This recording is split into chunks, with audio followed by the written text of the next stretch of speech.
Hi, it's Jon Mitchell, Mayor of New Bedford, and this is another installment of the Mayor's Weekly Update. A few rapid-fire things to talk about. I want to talk first about the opioid epidemic and our work to combat it.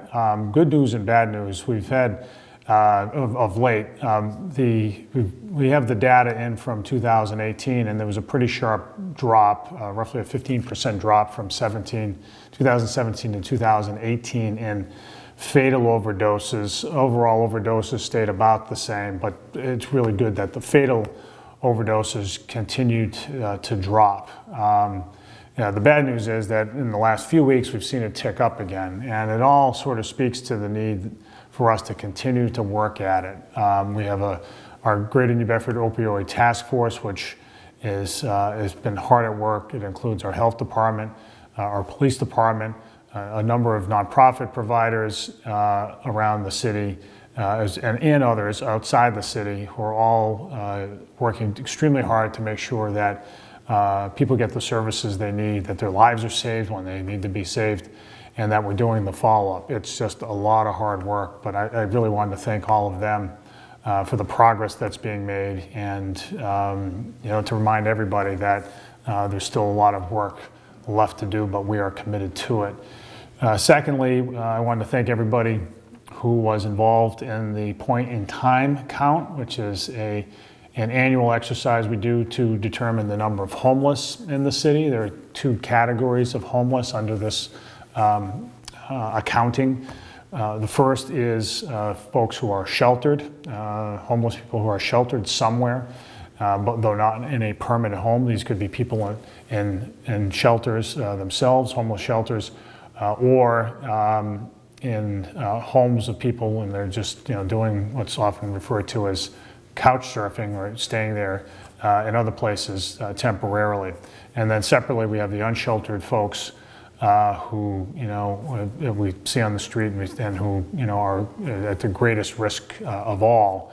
Again, we have a group, the Homeless Service Providers Network, that works really hard to bring those people in and to get them services, and there are lots of success stories, and that's what keeps everybody going. Homelessness is a national problem. It has been a vexing problem for a long time in America, but there are many success stories, and that's why we continue to do it. Lots of folks would say, let's give up on it because you're never going to end homelessness.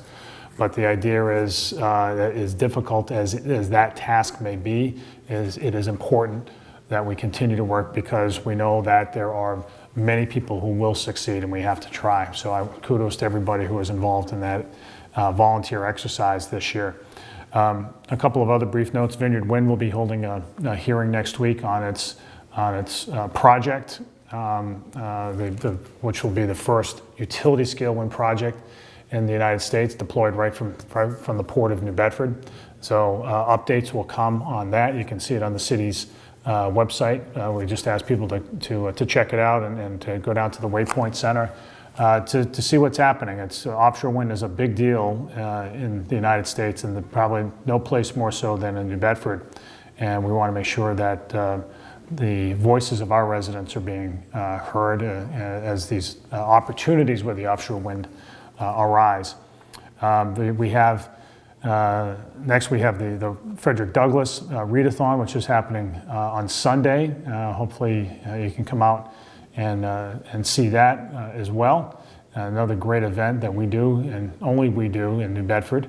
And then last, we had a great game the other day, great Super Bowl. Not exactly what we expected, but the outcome was the right one. The Pats won, and it's just been such a remarkable run, and I know there are many people in our city like me who are diehard Patriots fans, and so that was great to see. Anyway, that's the Mayor's Update this week, and we'll see you next week.